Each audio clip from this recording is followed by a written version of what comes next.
Alert, and for that we turn to Jeremy Eisenzoff, who has the latest tonight. All right, Andrew, we are tracking the severe storm. Officially now, the National Weather Service has went ahead and dropped the warnings, but still a very strong storm complex that will be likely heading into west central Florida over the next few hours. The strongest part of the storm is now along I-75. There's Venice and Northport, and you can see this will be likely moving off to the west-northwest here over the next couple of hours. So as we kind of open up and give you a broader perspective on things, you can see that still some storms, again, beginning to pop here along the sea breeze in the Bay Area. We'll likely see that potential, that complex will likely move into the Bay Area over the next few hours. Lots of lightning, though, a ton of lightning with this thing. And lightning actually is going to be the most dangerous part of the storm. You want to be indoors, especially into southern parts of Sarasota County.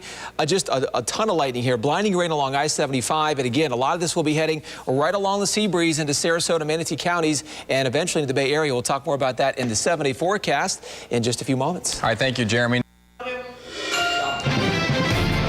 We are continuing to follow that weather alert that we've been following since the top of the show. Let's go back to Jeremy now for the latest. Yeah, Andrew, the National Weather Service has reissued the severe thunderstorm warning for Manatee County and Hillsborough County until about 7 o'clock. Let's go ahead and go right to Titan Doppler radar. I'll show you what's going on. The worst part of the storm now is right near Shawneetown. You can see that I'll zoom on in here, and you can see that this is certainly indicating some possible minor rotation, but certainly some gusty winds.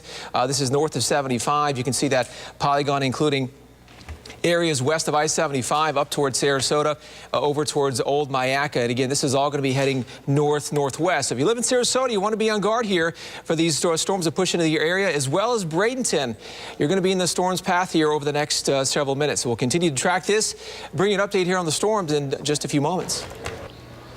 Now, your AccuWeather forecast. Certified Tampa Bay's most accurate. Let me turn back to Jeremy now as we follow some potentially severe weather coming our way. Yeah, it's been pretty quiet for most of the day. Now we're seeing some storms building in from the south and interacting with the sea breeze here across the Bay Area. So we're going to definitely see some unsettled weather here over the next couple of hours as we head into the evening. So look out for the lightning. I think lightning is going to be a main concern as well. Of course, lightning can be very dangerous in these thunderstorms. So keep that in mind, not just in addition to the winds. Obviously, there are some very strong winds in some of these thunderstorms. Here is the strongest part of the storm now.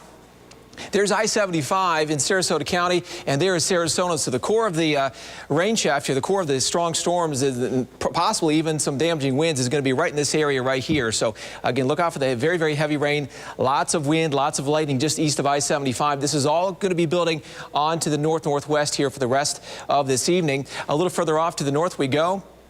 This technically is not a severe storm. It's certainly showing signs of intensification here. Lots of wind, probably wind gusts 40 to 50 in and around this thunderstorm from Brandon down towards Riverview.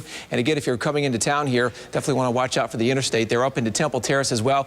Keep in mind, this is all building along that sea breeze that is pushed east of the bay here this afternoon. Up into Lutz now.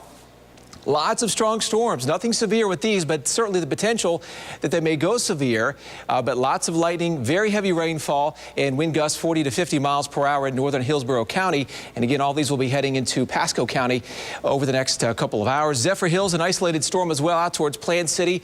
An isolated thunderstorm beginning to pop as well, so look out for the lightning and some heavy rain as well. Here are the warnings, official warnings for Hillsborough County, Manatee County, back into Sarasota County. That's basically for this complex of storms right here. You can see it's going to be heading towards the Bay Area over the next couple of hours. So we'll continue to watch these storms, and of course we'll bring you updates on our website as well, abcactionnews.com. In terms of the overall weather pattern now, here's what we're going to be dealing with in the next couple of hours, in the next couple of days. We have plenty of moisture kind of drifting into the area, and you can see that all these storms originated from South Florida, and all this moisture surging into west central Florida today. We'll continue to see additional moisture surging into the Bay Area for the rest of the weekend and into early next week. Activating right along that sea breeze. So combined with the sea breeze, lots of moisture, daytime heating. That's all it takes to see some strong storms this time of the year. So your 24-hour forecast showing plenty of showers and storms across the area, at least through about 8 or 9 o'clock. Once we lose the sunshine, a lot of these storms will begin to weaken quite a bit.